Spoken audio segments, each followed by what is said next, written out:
A very good morning to all my dear students. I hope all of you are doing well. So let's just start our today's topic. In our previous class, we have discussed the concept of poverty line. We have discussed how minimum calorie requirement is set it up in our economy, how we use the concept of poverty line to measure the number of poor people in our country. Then after I have given you a task to just analyze the poverty of different states, to analyze the trends of poverty. Okay, last you have read about the last trends of poverty of 2012 as it is given according to the last census conducted. Now new census will be conducted in 21 or 22, and then after you will be getting new data. But right now, what we have to discuss, British rule adverse effect on living standards of Indian. ये जो poor nation बना, ये बनाया किसने? ये Britishers ने बनाया. Prior to that, हम सोने की चिड़िया कहलाते थे, right? सोने की चिड़िया. तो सोने की चिड़िया तो poor नहीं हो सकती, but जब British rule आया, उन्होंने हमें negatively impact किया. हमारे यहाँ के लोगों का living standard जो है उसको adversely affect किया. तो वो कैसे एडवर्सली इफेक्ट हुआ उसके बारे में बता रहे हैं. ये सारी वो चीजें हैं जो आपने चैप्टर 1 और 2 में ऑलरेडी पढ़ रखी है. Have a look on the introductory part. There is no doubt that British rule had a substantial negative impact on the Indian economy and the standard of living of people. ये कह रहे हैं आप poverty पढ़ रहे हो ना, तो वो पॉवर्टी एमर्ज कैसे हुई ये भी तो पढ़ो. तो कह रहे हैं British government systematically destroyed Indian industries. दोनों इंडिया की हैंडीक्राफ्ट इंडस्ट्री और दूसरी जो इंडस्ट्रीज थी उनको डिस्ट्रॉय कर दिया था उन्होंने. क्यों किया था वो आपको पता है. They wanted to sell their finished goods in Indian market and they wanted to use the Indian raw materials for the industries in Britain. तो इससे इंडिया में अनएम्प्लॉयमेंट हुआ which caused poverty. Next point कह रहा है more than 70% people were engaged in agriculture at that time, but then also agricultural sector remained backward. Britishers ने वहाँ पे जमींदारी सिस्टम इंट्रोड्यूस किया, लार्ज लैंड ओनर्स बनाया कुछ लोगों को, और जो बाकी लोग थे उनको एक्सप्लॉइट कर दिया. Next, under the British rule India began to export food grains. ठीक है, जिसकी वजह से फेमाइंस भी आए. हमें एनकरेज किया गया कैश क्रॉप्स बनाने के लिए और कुछ फूड ग्रेन्स हमें इंपोर्ट भी करनी पड़ी बहुत बार. फूड ग्रेन्स काफी बार ऐसा भी हुआ कि प्रोडक्शन सफिशिएंट नहीं था, और जब सफिशिएंट था तो उन्होंने हमें एनकरेज किया कि इसको आउटर में सेल करके ज्यादा मनी अर्न कर. तो ये कह रहे हैं इसकी वजह से इंडिया में फेमाइंस भी आई. 26 मिलियन पीपल्स की डेथ हुई थी 1875 से 1900 तक की जो फेमाइंस थी. बेसिकली 83 में एडवर्सली इफेक्ट हुआ था, और उसके बाद इंडिपेंडेंस के बाद में भी हमने ये फेस किया था 63 के आसपास. चलिए नेक्स्ट देखिए. In short, British Raj made the miserable condition of people in India. Their main goal was to provide a market for, ये हमें पता है ऑलरेडी, राइट. ये हमने पढ़ रखा है, ये चीज हमें ऑलरेडी पता है कि उन्होंने ही इंडियन इकोनॉमी को बैकवर्ड बनाया, स्टैग्नेंट बनाया, और ओवरऑल इंडिया में पॉवर्टी. तो आपको ये क्वेश्चन एनसीईआरटी से बन के आ सकता है, British rule is responsible for spread of poverty in Indian economy. Do you agree? तो बिल्कुल बेस जो पॉवर्टी का बना वो ब्रिटिश रूल के टाइम से ही बना. पर देखिए एक रीजन ये भी है कि स्टिल हमारा इंडस्ट्रियल सेक्टर ग्रो नहीं कर पा रहा है. Agriculture is still the principal means of livelihood for the people of India. क्या कह रहे हैं? एग्रीकल्चर ही सबसे मेन है और प्राइमरी एसेट रूरल पीपल की लैंड ही है. बट वो लैंड भी इम्प्रूव होगी तो लोगों का स्टैंडर्ड ऑफ लिविंग बढ़ेगा. लैंड इम्प्रूवमेंट्स इंडिया में नहीं हो पाए, उस लैंड की कंडीशन बढ़िया नहीं, जिसकी वजह से अगेन पीपल आर पुअर. अगर जो मेन असेट है वो असेट की क्वालिटी ही बढ़िया नहीं है, आप सोचिए लैंड पे ही मैं डिपेंड हूँ और मेरी लैंड ही बढ़िया नहीं, तो अल्टीमेटली क्या होगा, मेरा इनकम सोर्स जो है वो सही नहीं होने की वजह से मेरी इनकम लो रहेगी, और लो इनकम रहेगी तो फिर पॉवर्टी स्प्रेड होती जाएगी. मेरी इनकम कम तो लैंड पे आने वाले लेबरर्स की भी इनकम कम. तो यही इंडिया की एक प्रॉब्लम है. देखिए क्या लिखा हुआ है. Low success rate of land ceiling. Land ceiling जो इंट्रोड्यूस किया था वो सक्सेसफुल नहीं हुआ था, ये आपने पढ़ लिया है ऑलरेडी कि लैंड सेलिंग जो गवर्नमेंट ने सोचा था जितना सक्सेसफुल होगा उतना नहीं हुआ था. लूप होल्स यूज किए गए थे. और इसके अंदर देखिए क्या लिखा हुआ है. Since independence, the government has opted to redistribute land through land ceiling. आपको ध्यान में होगा, fixing the specified limit of land which can be owned by an individual is known as land ceiling. Government ने किया भी था. जो भी extra belongings थी that will be taken over by government and that will be allotted to small and marginal farmers. But this was not successful because the big land owners used the loopholes of government and they just taken a time to delay this process. in that delay time period they have just transferred the ownership of land to the names of their relatives. आगे देखिए, second ये कह रहे हैं majority of farmers जो है वो small और मार्जिनल है, उनके पास या तो लैंड है नहीं, या जो लैंड है वो फर्टाइल नहीं है, रेनफॉल पे डिपेंड है, मींस ऑफ इरिगेशन नहीं है। तो ऐसे में उनकी जो वो जो क्रॉप्स ग्रो करना चाहते हैं वो नहीं कर पाते, और जब वो नहीं कर पाते अपने रिक्वायरमेंट के अकॉर्डिंग क्रॉप्स ग्रो, तो अल्टीमेटली उनकी इनकम राइट। अब देखिए इसमें क्या कह रहे हैं, their survival depends on subsistence crops like wheat and sometimes on livestock. Subsistence agriculture is self-sufficiency farming in which the farmers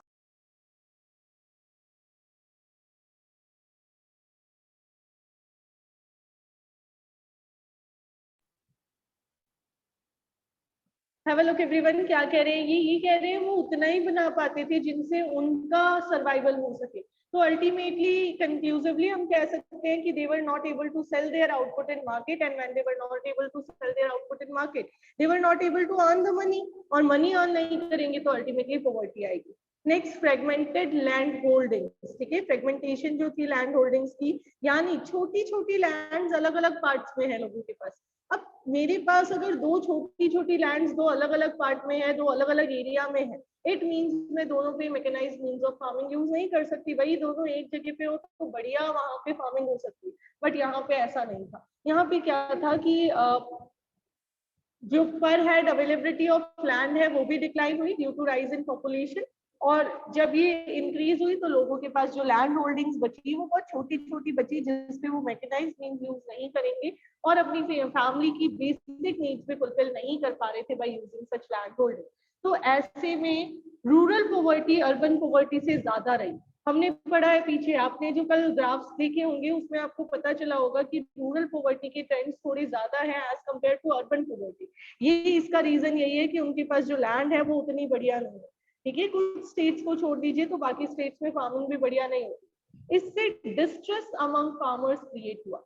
distress क्या था, प्रोडक्शन हो नहीं रहा था, आउटपुट बन नहीं रहा था, मार्केट में प्राइसेस जितनी उनको चाहिए थी उतनी मिल नहीं रही थी, बोरोइंग वो कर रहे थे तो बोरोइंग को रीपे नहीं कर रहे थे, काफी बार फार्मर्स सुसाइड भी कर लेते थे। थोड़े सालों पहले ये भी चला था 90s के आसपास, ठीक है। तो तब गवर्नमेंट ने रूल्स भी चेंज किए फिर, ताकि फार्मर्स को ये जो एग्रेरियन डिस्ट्रेस और सुसाइड है इसको खत्म किया जाए। बट अगेन इसका भी डिसएडवांटेज उठाया गया, इसका भी डिसएडवांटेज रहा, और वो डिसएडवांटेज ये रहा कि कुछ जो फार्मर्स केपेबल थे, जब गवर्नमेंट ने लोन माफ करना शुरू किया तो जो केपेबल थे वो भी पे नहीं करते थे, जिसकी वजह से हमारा बैंकिंग सिस्टम लॉस में चला गया था। ये मैक्रो के रिलेटेड बात है। अभी देखिए यहाँ पे क्या लिखा हुआ है आपके लिए, ये कह रहे हैं distress among farmers, high production cost, low and unstable yields, decline in world prices, global surplus in production due to subsidies by foreign countries, and opening up of domestic market due to globalization have increased the exposure of farmers and led to agrarian distress and suicides. सारी चीजें ऐसी है जो ultimately उसको frustrate करेगी farmer को। Production की cost ज्यादा क्योंकि आपकी लैंड में एफिशिएंसी नहीं है, आपके पास मींस ऑफ इरिगेशन नहीं है, यील्ड प्रॉपर नहीं, लैंड का रिटर्न प्रॉपर नहीं, वर्ल्ड लेवल पे प्राइसेस का डिक्लाइन होना क्योंकि बाकी कंट्रीज में तो प्रोडक्शन बढ़ ही रहा है, ग्लोबल लेवल पे तो सरप्लस हो रहा है, प्लस फॉरेन कंट्रीज का लोगों को सब्सिडीज देना जिससे रेट्स कम हो जाए प्रोडक्ट की, और डोमेस्टिक मार्केट में कंपटीशन का इंक्रीज होना, इन सब ने हमारे फार्मर्स को स्ट्रेस में डाल दिया और एग्रेरियन सुसाइड्स बढ़ने लगी। अब क्या कह रहे हैं, in view of large magnitude and serious nature of the problem of poverty in India, it is important to analyse the causes. अब वन बाय वन हमें कॉजेस दिए गए, बट ये जो दो अलग से पार्ट है, एक तो high dependence on agriculture and poor condition of agriculture, ये सबसे बड़ा रीजन है, और एक रीजन है ब्रिटिशर्स का रेडी किया गया बेस, ठीक है।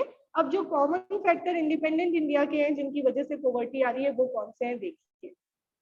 सिंपल, बहुत सिंपल पॉइंट है, कोई भी पुअर कंट्री उसको प्रॉपर क्वालिटी ऑफ सर्विसेज नहीं मिल पाती है, ठीक है। पुअर इंडिविजुअल्स जो होते हैं वो इतनी इनकम उनके पास नहीं होती कि वो स्किल्स एक्वायर करे, एजुकेशन ले, जिसकी वजह से फर्दर इनकम बढ़ सके। हमने पढ़ा था ना विशियस साइकिल ऑफ पॉवर्टी। अगर कोई एक फैमिली पुअर है, वो अपने बच्चों को बढ़िया तरीके से नहीं पढ़ा पाएगी, वो उनको प्रॉपर डाइट नहीं दे पाएगी, और इन दोनों का मिक्सचर होकर अल्टीमेटली उनके बच्चे भी फ्यूचर में ज्यादा अर्निंग नहीं कर पाएंगे। अब क्या क्या रीजन है, वन बाय वन देखें तो सबसे बड़ा रीजन है rising population. Population explosion India जैसी कंट्री के लिए सबसे बड़ी प्रॉब्लम है, यही पॉवर्टी को बढ़ाती जा रही है। जीडीपी इंक्रीज भी हो जाता है तो भी percentage of rise in population उसके कंपैरेटिवली ज्यादा रह जाता है, जिसकी वजह से पर कैपिटा इनकम वापस लो हो जाती है। गवर्नमेंट इंक्रीज पॉपुलेशन के लिए सर्विसेज अवेलेबल नहीं करवा पाती। Number 2, low level of economic development.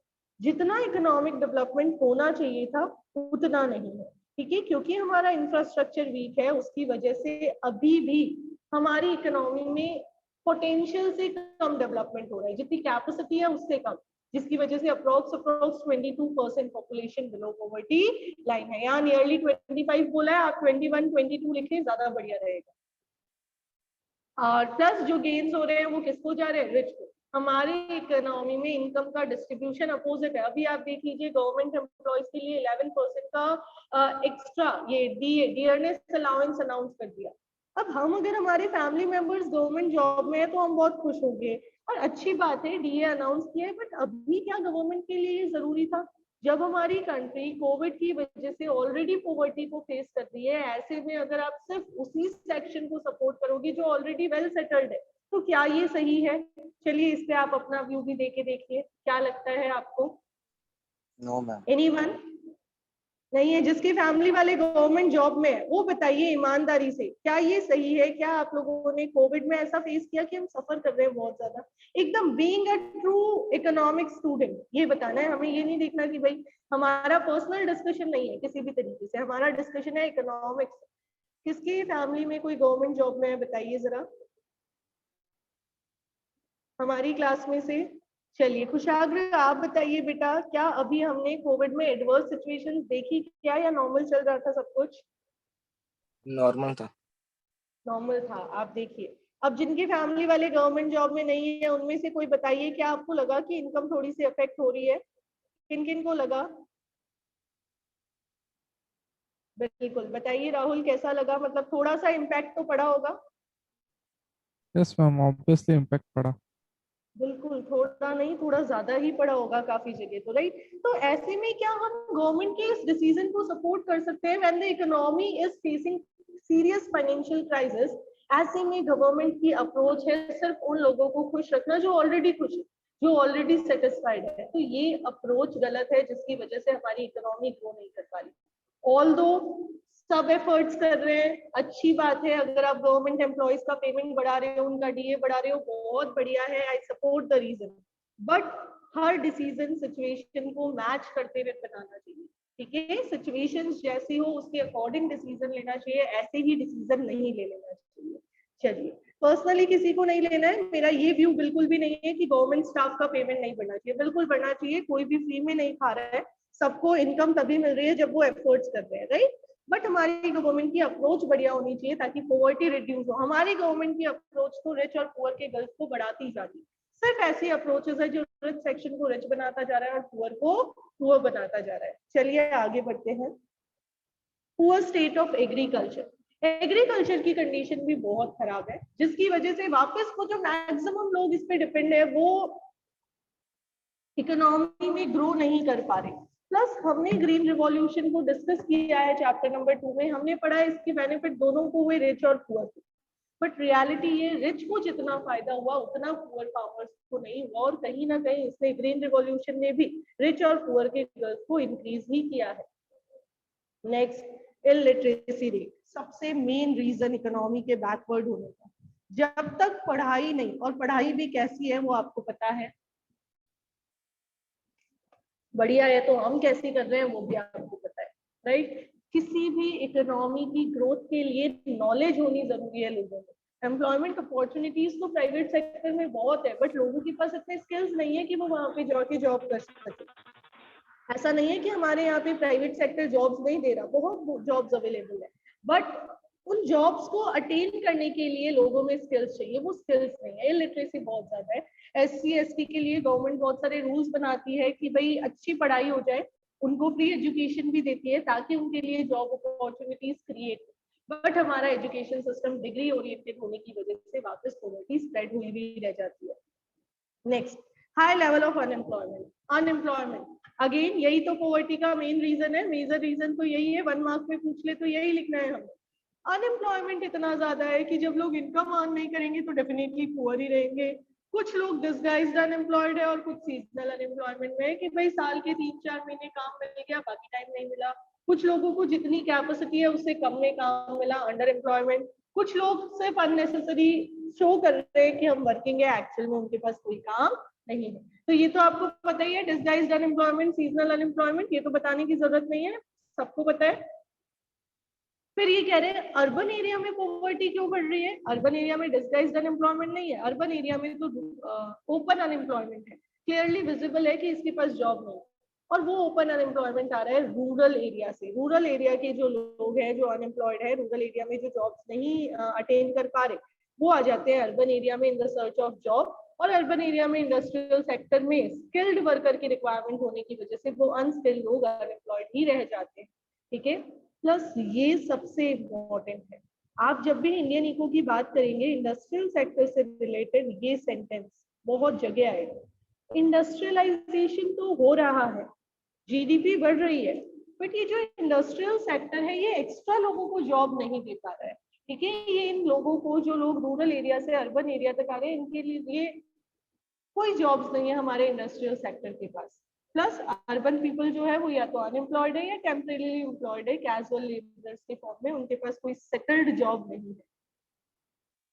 सबसे ज्यादा क्राइसिस ही जॉब की वजह से ही चल रहे हैं।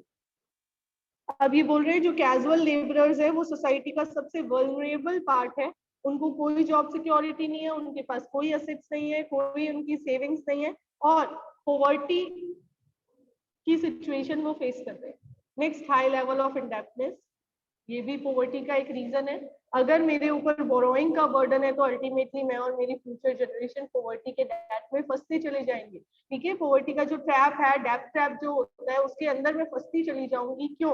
क्योंकि मुझे पुरानी जो बोरोइंग है उसको रीपे करना पड़ेगा। मैं आज अर्न भी कर लूंगी तो भी मेरी अर्निंग चली जाएगी मेरी पुरानी बोरोइंग से। नेक्स्ट, ये हमने पढ़ाई इनइक्वालिटीज ऑफ इनकम। रिच के पास सोर्सेज है सारे टू बिकम मोर रिच, सुना होगा कभी आपने, पैसे में पैसा आता है, उनके पास सोर्सेज है, वो पैसे से पैसा बना सकते हैं। आपके पास बढ़िया मनी है, आप शेयर मार्केट में इन्वेस्ट कीजिए, आप आराम से अर्न कर सकते हैं। आप इंश्योरेंस में इन्वेस्ट कर दीजिए, लाइफ इंश्योरेंस में आप एफडी करवा लीजिए, आपका पैसा मल्टीप्लाई होता रहेगा। तो रिच के पास तो पैसे को मल्टीप्लाई करने के ऑप्शंस अवेलेबल है, बट पुअर के पास अवेलेबल नहीं है। तो इनइक्वालिटीज ऑफ इनकम भी पॉवर्टी ही लेके आ रहा है। And the last one, inflation, बढ़ती महंगाई जो रिच को इतना अफेक्ट नहीं करती बट पुअर पीपल को करती है, मिडिल क्लास को करती है, अपर मिडिल क्लास हो चाहे लोअर मिडिल क्लास हो, राइट। तो ये कह रहे हैं ये जो प्राइसेस बढ़ रही है एसेंशियल कमोडिटीज की, लग्जरियस आइटम्स में तो वैसे ही फर्क नहीं पड़ता, एसेंशियल्स की जो प्राइसेस बढ़ रही है ये पुअर पीपल की सिचुएशन और वर्स्ट कर रहे हैं। तो उनकी परचेजिंग पावर डिक्रीज हो रही है, उनकी मॉनेटरी इनकम डिक्रीज हो रही है, जिसने सोसाइटी में 2 पार्ट्स बना दिए, हैव्स एंड हैव नॉट्स। कुछ लोग ऐसे जो सेल्फ सफिशिएंट है उनको नहीं प्रॉब्लम फेस करनी पड़ रही, और कुछ ऐसे जो बहुत एडवर्स कंडीशन में जा चुके हैं। ये देखिए, ये कंक्लूसिवली लिखा हुआ है आपके, all these factors have created 2 distinct groups in society, those who possess means of production and earn good incomes, यानी rich section, जो और rich हो पाएगा। क्यों हो पाएगा? क्योंकि वो अपने बच्चों को एजुकेशन भी दे पाएगा, स्किल्स भी डेवलप कर पाएगा, प्लस उनके पास रिसोर्सेज है for further increasing there earning capacity. But poor, जिनके पास सिर्फ अपना लेबर है, अपनी मेहनत है काम करने के लिए, उनके स्किल्स नहीं है, उनके पास हेल्थ प्रॉपर है नहीं उनके पास, वो सिर्फ फिजिकल वर्क कर सकते हैं। धीरे धीरे टाइम टू टाइम ये रिच और पुअर का गैप बढ़ता ही जा रहा है। इंडिया में तो इंडिपेंडेंस के बाद बढ़ता ही गया है रिच और पुअर का जो गैप है। ठीक है, तो पॉवर्टी एक बहुत बड़ा चैलेंज है, आज के टाइम में भी चैलेंज है। अब ये टॉपिक तो कंप्लीट है यहाँ पे। अब मुझे आप बताइए, पहले तो ये बताइए किसी को कोई कंफ्यूजन है, कोई डाउट्स है यहाँ तक? Anyone, any problems, any doubts? No? चलिए, तो किसी को कोई डाउट्स नहीं है? नहीं है तो फिर आपका आज का टास्क आपको बता देते हैं. You have to read the government approach to remove poverty. These are the poverty alleviation programmes which are initiated by the government. ये आपको जरूर करके रखने हैं रेडी. आप इनको रीड करके रखिएगा. बाकी डिस्कशन हमारा रहेगा.